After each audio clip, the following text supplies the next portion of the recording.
বাজারে হাটে বাজারে, যে বাসে ঘাটে যেখানেই যাবেন একটাই কথা যে আইএসএফ কে বা সুযোগ দেওয়া হোক।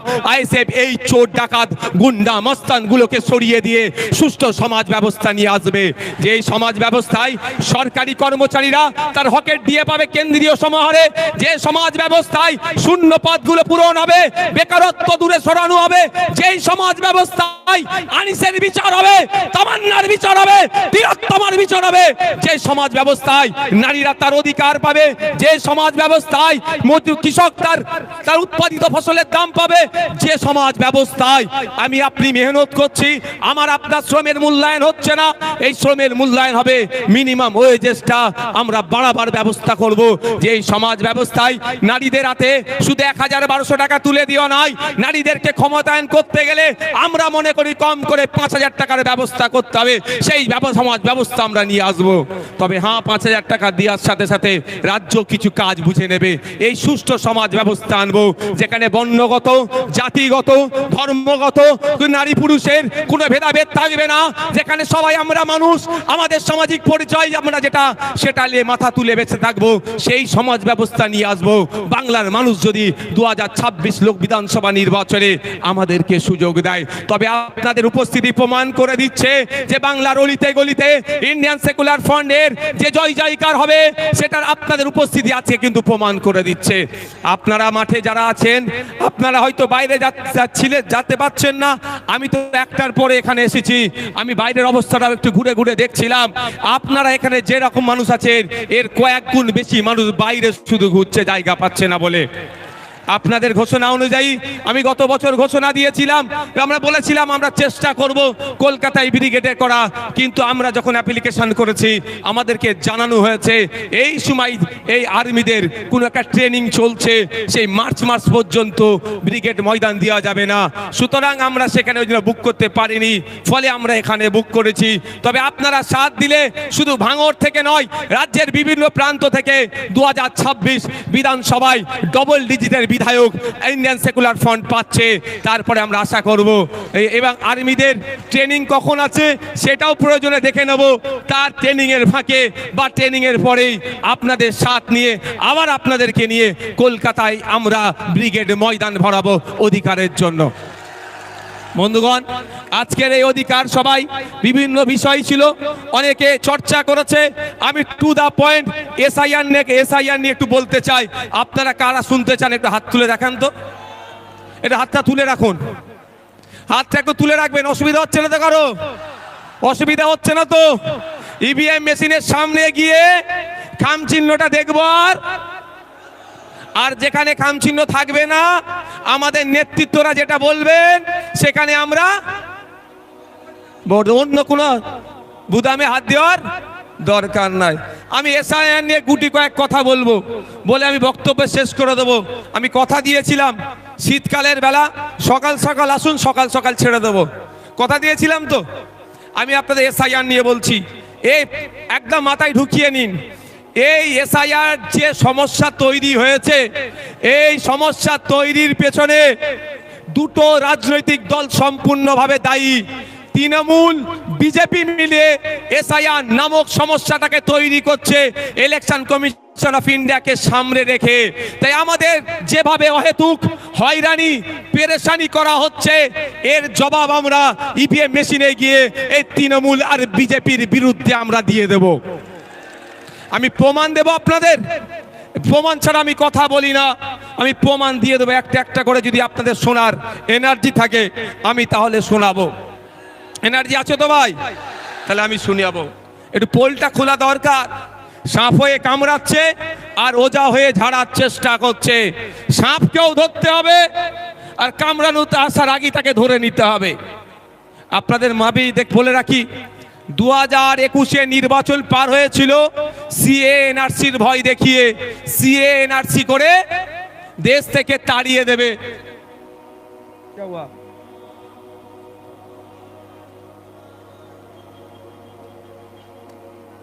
সংগ্রামী যৌথ মঞ্চে যে মঞ্চ আছে তার উপরে ছেলেরা উঠে গেছে, না ভাইয়া ভাই, এই উপরে যারা উঠেছে না ভাই যাও, একদম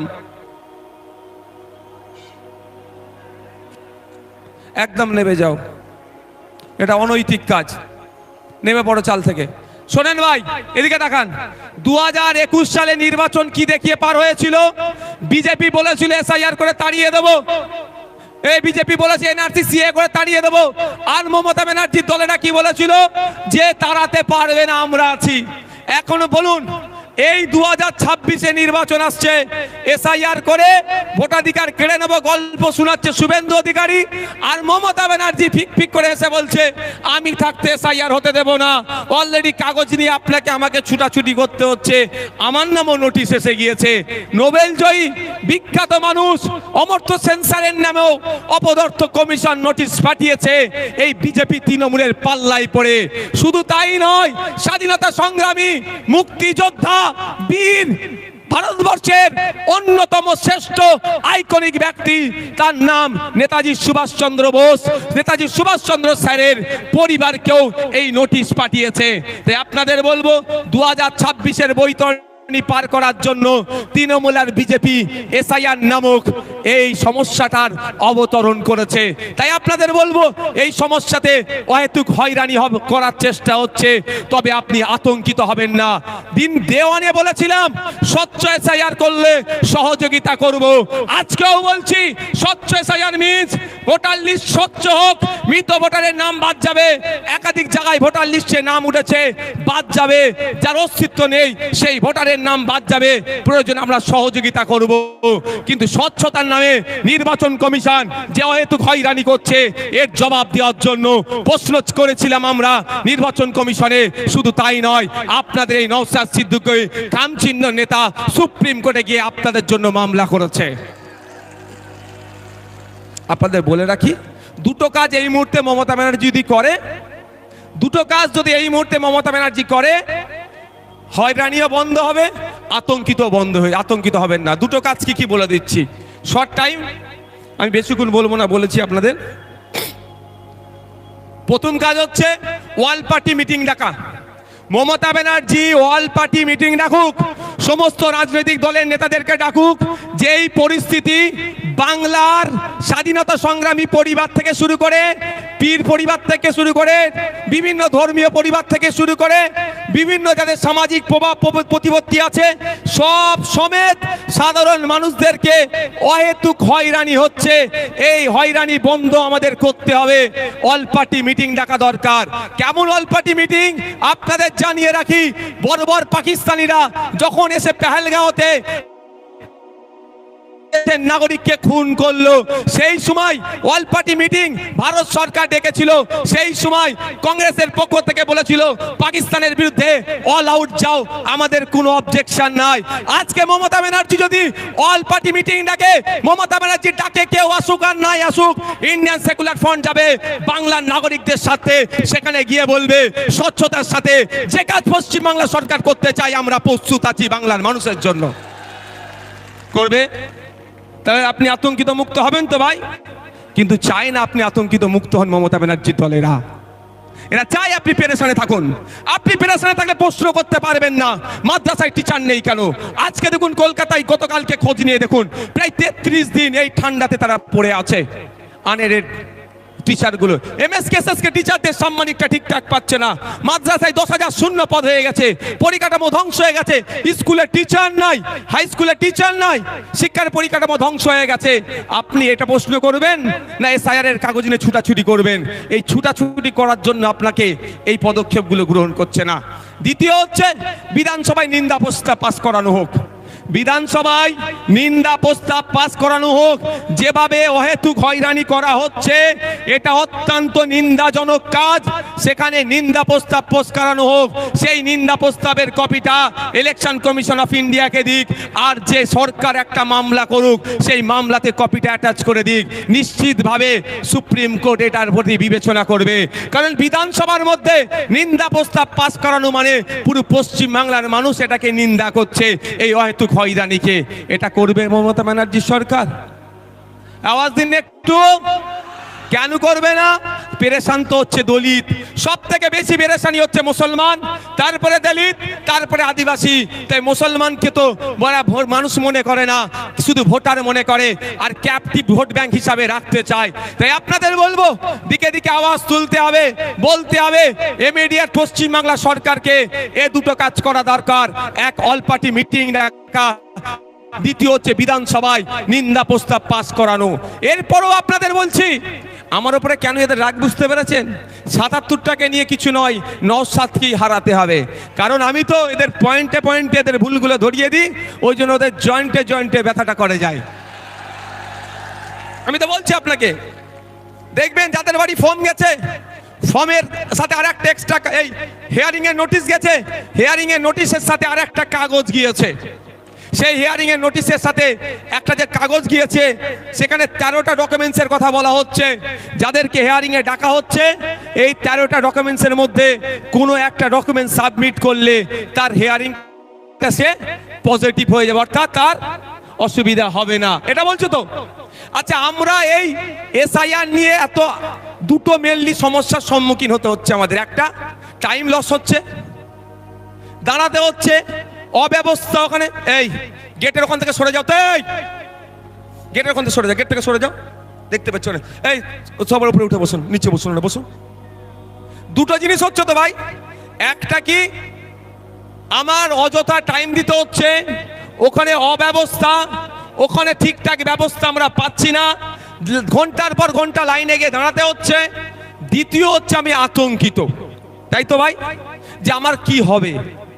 কিন্তু এই 13টা ডকুমেন্টসের মধ্যে যদি কারো একটা ডকুমেন্টস থাকে, সে আতঙ্ক মুক্ত। আমি ঠিক কথা বলছি তো ভাই?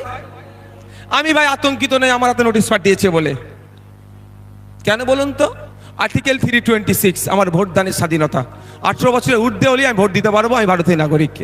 আমার এটা কেউ কেড়ে নিতে পারবে না। কারো আশীর্বাদে যেমন কেউ অন্যায়ভাবে রাখতে পারবে না, কারো অভিশাপে কেউ অন্যায়ভাবে কেড়ে নিতে পারবে না।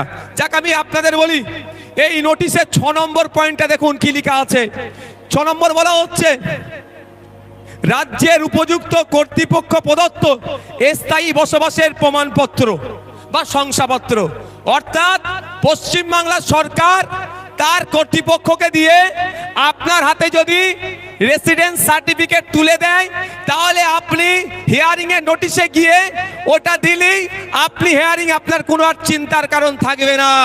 কিন্তু সরকার একবারও এটা দেবে বলেছে, একবারও বলেছে যে তোমরা হয়রানি হয়ে না, তোমরা আতঙ্কিত হয়ে না, আমি তোমাদের সরকার, যে আমি তোমাদের ব্যবস্থা করে দেবো।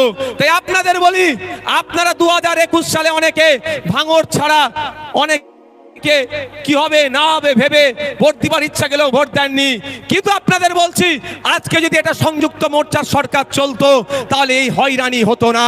তারপরেও যদি হয়রানি করার চেষ্টা করতো, আমরা বাড়িতে বাড়িতে এই রেসিডেন্স সার্টিফিকেটটা তৈরি করে পৌঁছে দিতাম। বাড়িতে থাকো, তোমার বাড়িতে আমরা কাগজ পৌঁছে দেবো।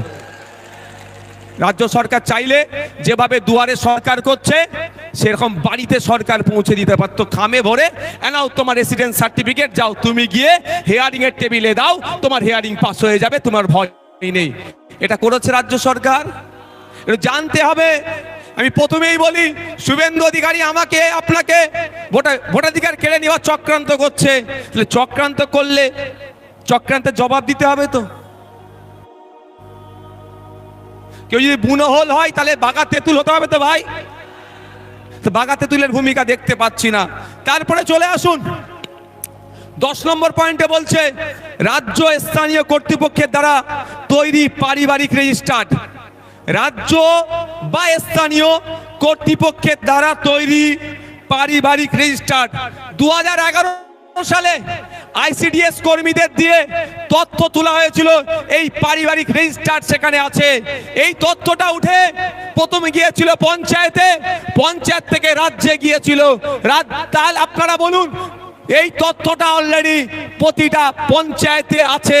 এই 10 নম্বর পয়েন্টটা যেটা চেয়েছে এর উত্তর, অর্থাৎ এই যে কাগজ চেয়েছে এই কাগজটা প্রতিটা পঞ্চায়েতে আছে। রাজ্য সরকার 2023-এর পঞ্চায়েত নির্বাচনে একছত্র ভোট লুট করেছে। সেই ভোট লুট করতে গিয়ে আমরা আমাদের ভাঙড়ের 3 ভাইকে হারিয়েছি। শহীদ মহিউদ্দিন, শহীদ হাসান, শহীদ রেজাউল গাজী, 3 জনকে হারিয়েছি। শুধু নয়, সারা রাজ্যে আমাদের কর্মীদের উপর অত্যাচার করে তারা অবৈধ পন্থা অবলম্বন করে আজকে তারা পঞ্চায়েতের ক্ষমতায় বসে আছে, পঞ্চায়েত চালাচ্ছে। সেই পঞ্চায়েতের মাধ্যমেই যদি প্রতিটা বাড়িতে বাড়িতে এই তথ্যটা 10 নম্বর যে পয়েন্ট আছে পারিবারিক রেজিস্টার যদি পৌঁছে দেয়, ওটা নিয়ে আপনি যখনই হিয়ারিং এর টেবিলে যাবেন আপনাকে অফিসার আর কিছু দ্বিতীয় প্রশ্ন করার সুযোগ পাবে না। ওটা জমা দেবেন, জমা দেওয়ার পরে আপনার হিয়ারিং কমপ্লিট হয়ে যাবে। তাহলে আতঙ্ক মুক্ত হবে না ভাই? রাজ্য সরকার চাইলে আপনার আতঙ্ক মুক্ত করতে পারে এই দুটো ডকুমেন্টস দিয়ে, কিন্তু রাজ্য সরকার তো আতঙ্ক মুক্ত চাইছে না। যদি আতঙ্ক মুক্ত চাইতো, কুরআন শরীফকে নিয়ে যে অসীম সরকার কুভাষায় কথা বলেছে তাকে ধরে এতক্ষণ জেলের মধ্যে রাখতো, পুলিশ সুমোটো করতো, তার বিরুদ্ধে ব্যবস্থা নিয়ে তো দূরের কথা, প্রায় 900 মতো অভিযোগ জমা পড়েছে, এখনো একটাও এফআইআর হিসাবে ট্রিট করেনি এই রাজ্য সরকার। তার মানে বোঝা যাচ্ছে আপনাকে আমাকে কি নজরে দেখে। তবে রাজ্য সরকার এফআইআর হিসাবে ট্রিট করেনি বলে ভাঙড়ের বিধায়ক নওশাদ সিদ্দিকী চুপ থাকবে না। আমি কোর্টে যাচ্ছি 156 সাবক্লাস 3 দিয়ে আমি কোর্ট থেকে মামলা করছি অসীম সরকারের বিরুদ্ধে। কিন্তু প্রশ্ন এটা, আপনারা বাংলার মানুষ, সংখ্যাগরিষ্ঠ মানুষ ভোট দিয়ে সরকার তৈরি করলো, আবার সংখ্যাগরিষ্ঠ মানুষকে রাস্তায় নামতে হবে কেন আমার এসআইআর এর বাঁচানোর জন্য? তাহলে সরকারের কাজটা কি? আমি সরকার তৈরি করেছি, আমার বিপদে আপদে, আমার সুবিধা অসুবিধাতে আমার পাশে থাকবে, তার পরিবর্তে আমাকে আরো ঠেলে দিচ্ছে বিপদের দিকে। তাই আপনাদের বলবো, আসলেই কি তৃণমূল কংগ্রেস এসআইআর থেকে আপনাদের নিস্তার দেবে মনে হচ্ছে? ওয়াকাফ খেয়েছে জানেন তো নাকি? ওয়াকাফটা যেমন আমি আছি হবে না, আমি থাকতে হবে না, টুক করে রাত্রে কি বললো?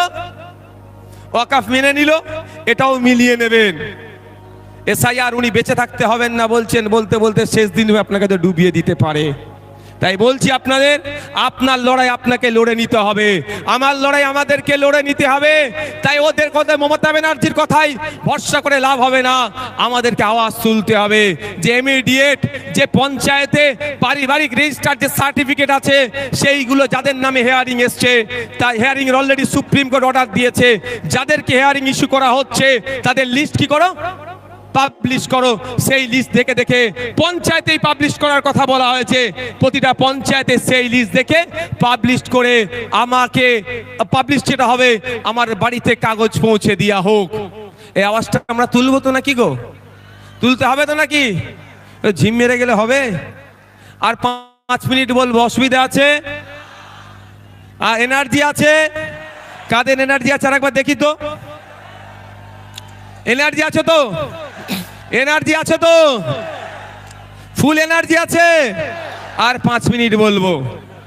মমতা ব্যানার্জি এই মুহূর্তে পশ্চিম বাংলার মুসলমানদেরকে সব থেকে বড় যে অভিশাপটা দিয়েছে তার নাম হচ্ছে ওবিসি নতুন সার্টিফিকেট।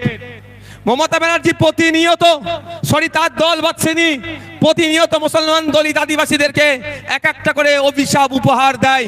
তাই মুসলমান এখন সব থেকে বড় অভিশাপ যেটা পেয়েছে সেটার নাম হচ্ছে ওবিসি সার্টিফিকেট। এই ওবিসি সার্টিফিকেট নাম কা অস্তে থাকবে, ছিঁড়ে ফেলে দেওয়া, বাড়িতে রেখে দেওয়া আর সার্টিফিকেট রাখা একই হবে। কারণ কলে কৌশলে মুসলমানদের শুধু নাম কাস্তে সার্টিফিকেটটা রাখতে চাইছে। যেভাবে মেসিকে দেখতে আসলো, টিকিট কাটলো, বাড়িতে ঢুকলো, তারপরে কি হলো, আপনার স্টেডিয়ামে ঢুকলো, মেসিকে দেখতে পেল না। আপনার হাতে সার্টিফিকেট থাকবে, ফর্ম ফিল আপ করবেন, পরীক্ষায় বসবেন, রিটেনে পাস করবেন, ভাইভাতে গিয়ে ভাইবার পরে যখন লিস্ট বার হবে আপনি সংরক্ষিত কোটায় আর চাকরি পাবেন না। এই গ্যাড়াকলটা মমতা ব্যানার্জি সরকার করেছে, তৃণমূলের সরকার করেছে। তাই আপনাদের বলবো এর বিরুদ্ধে আমাদের লড়াই করতে হবে। আমাদের লড়াই ফেক এসটি এসসি সার্টিফিকেটের বিরুদ্ধে। প্রকৃত যিনি দলিত সে চাকরি পাচ্ছে না, প্রকৃত যিনি আদিবাসী সে চাকরি পাচ্ছে না, প্রকৃত যে অনগ্রসর শ্রেণীর মুসলমান সে চাকরি পাচ্ছে না। এর বিরুদ্ধে আমাদের লড়াই। যারা প্রকৃত অর্থে চাকরির প্রয়োজন, উচ্চশিক্ষায় সংরক্ষণের প্রয়োজন, তাদেরকে ক্ষমতায় নিয়ে আসতে হবে। তাই আপনাদের বার্তা দিচ্ছি, আপনারা যদি আমাদের সুযোগ দেন আমরা নিয়ে আসবো। তবে একটা কথা বলি, মমতা ব্যানার্জির বিশ্বাস হচ্ছে না আমার তিনি এসআইআর এর বিরুদ্ধে সত্যিকারের লড়াই করবেন। বাসন্তীতে হেয়ারিং এর পরে আপনার রিসিভ দিচ্ছিল না, আমাদের কর্মীরা গিয়ে আন্দোলন করে রিসিভ যখন দেওয়ালো তার কিছুক্ষণের মধ্যে পুলিশকে পাঠিয়ে তৃণমূলের নেতা এসে আমাদের কর্মীদের ওখান থেকে সরিয়ে দিল। এটা মানে কি? রিসিভ দেওয়া তো ভালো কথা, তারপরে খবর পেলাম আর রিসিভ দিচ্ছে না। তাহলে এই যে চক্রান্ত বিজেপি করছে, সেই চক্রান্তের সাথে কিন্তু তৃণমূলও একইভাবে যুক্ত আছে। তাই এই চক্রান্তের জবাব আমাদেরকে গণতান্ত্রিক প্রক্রিয়া দিতে হবে। গতকালকে দেখছিলাম সিপিএম এর এক সিনিয়র লিডারের মেরে মুখ টুক ফাটিয়ে দিয়েছে। অভিযোগটা কি, তার অপরাধটা কি? যে এসআইআর এর নামে যে অহেতুক নাগরিক হয়রানি হচ্ছে, এর বন্ধের জন্য ডেপুটেশন দিতে গিয়েছিল। তাহলে নাগরিক হয়রানি বন্ধের জন্য ডেপুটেশন দিলে যদি অহেতুক পেরেশানি করে, এই তৃণমূল যদি আক্রমণ করে, প্রকৃত অর্থে তৃণমূল কি এর বিরুদ্ধে আছে? আজকের প্রোগ্রাম আমরা এবার একদম শেষের দিকে এসেছি, আমরা শেষ করব। শেষ করতে আগে আপনারা আস্তে আস্তে বিদায় নেন, যেতে যেতে মাইকের আওয়াজ পাবেন।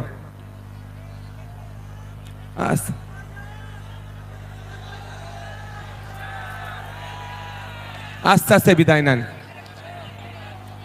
যেতে যেতে আমি তিনটে কথা বলবো, আপনারা মাথায় রাখতে রাখতে যাবেন।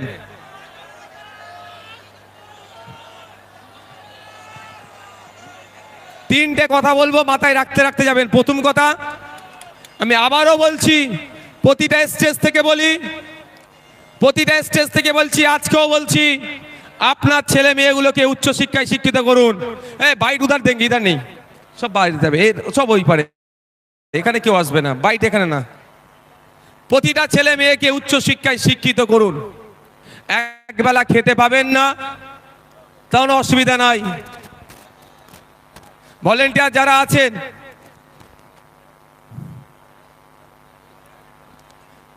উচ্চশিক্ষায় শিক্ষিত করুন।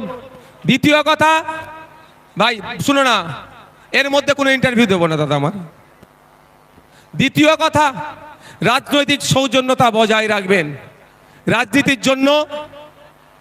রাজনীতির জন্য মারামারি হানাহানিতে জড়াবেন না। তৃতীয় কথা, ল অ্যান্ড অর্ডার হাতে তুলে নেবেন না। Law and order situation create হোক, এই কাজ করবেন না। প্রশাসনকে আপনারা সহযোগিতা করবেন। আর একটা কথা বলবো, আপনারা কি শুনতে প্রস্তুত আছেন? একটু হাত তুলুন তো যারা শুনবেন। একটা চ্যালেঞ্জ এখান থেকে দিয়ে রাখছি, তৃণমূলের বন্ধুরা আইএসএফ এর সাথে রাজনৈতিকভাবে পেরে উঠতে পারছে না। আইএসএফ এর বিশ্বজিৎ দা, শামসুর আলী মল্লিক, তাপস দা, নাসিরউদ্দিন মীর সাহেব থেকে শুরু করে, লক্ষ্মীকান্ত হাসদা থেকে শুরু করে, কুতুব ভাই থেকে শুরু করে, আর জামির ভাই থেকে শুরু করে, সাবির দা থেকে শুরু করে, যে নেতৃত্ব আছে এবং বুথ লেভেল পর্যন্ত যে নেতৃত্বরা আছে, তাদের সাথে যুক্তি তর্কে পেরে উঠতে পারছে না। তারা বলছে যে ভোট কেটে নাকি বিজেপির সুবিধা হবে। আজকের এই শহীদ মিনার ময়দান থেকে তৃণমূলের সুপ্রিমোকে চ্যালেঞ্জ দিচ্ছি, একটা এগ্রিমেন্ট হোক, যে এগ্রিমেন্টে পীরজাদা আব্বাস সিদ্দিকী আইএসএফ এর প্রতিষ্ঠাতা সই করবে, আর তৃণমূলের প্রতিষ্ঠাতা সম্মানীয় মাননীয় মমতা ব্যানার্জি সই করবেন। সেখানে আব্বাস ভাইজান লিখবেন, আইএসএফ যেখানে যেখানে প্রার্থী দেবে, ভোট কেটে যদি বিজেপি আসে, তার দায়ভার আইএসএফ নেবে, তৃণমূল যা শাস্তি দেবে মাথা পেতে মেনে নেবে। আর সে এগ্রিমেন্ট পেপারে মমতা ব্যানার্জিকে লিখে সই করতে হবে, তৃণমূল যেখানে যেখানে প্রার্থী দেবে, ভোট কেটে যদি বিজেপি আসে, তার দায়ভার তৃণমূলের উপরে বর্তাবে। আর আইএসএফ যা শাস্তি দেবে গণতান্ত্রিক প্রক্রিয়ায় তৃণমূলকে মেনে নিতে হবে। এই চ্যালেঞ্জটা আজকে শহীদ মিনার ময়দান থেকে দিয়ে রাখলাম। তাহলে বোঝা যাবে বিজেপিকে আটকানোর জন্য কে কারা ফোরফ্রন্টে এসে এগিয়ে এসে লড়াই করছে। আমরা আদর্শগত আরএসএসের বিরুদ্ধে আমাদের পূর্বেকার বক্তা শ্রদ্ধেয় সম্মানীয় বাবা সাহেব আম্বেদকরের নাতি যে কথা বলেছেন, একদম আমরা আদর্শগতভাবে বিজেপি আরএসএসের বিরুদ্ধে গণতান্ত্রিক প্রক্রিয়া আমরা লড়াই সংগ্রাম জারি রাখবো। কিন্তু বাংলাতে এই বিজেপিকে যারা জায়গা করে দিচ্ছে, যেই তৃণমূল ফ্রন্টে নিয়ে এসে লড়াই করছে, তাদের বিরুদ্ধেও কোনো অংশ